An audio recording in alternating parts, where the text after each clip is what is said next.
Hello everyone, welcome to Online Help Guide. Today in this video, I'm going to show you how to save phrases in Grindr. So without any further ado, let's get started.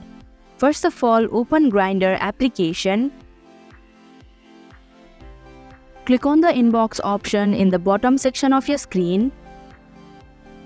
Click on the chat of the person where you want to save the phrase.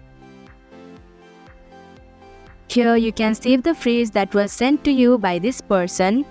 In order to do so, you'll have to tap and hold the text that you want to save.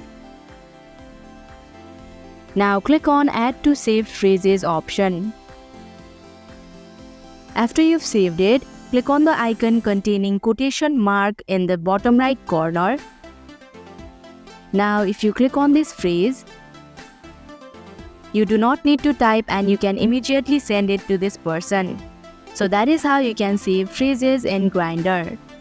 Thank you for watching Online Help Guide. Hope this video was helpful. If it was, hit the like button and comment down if you have any questions or feedback. Also, if you are new to our channel, subscribe and hit the bell icon so that you don't miss our upcoming videos.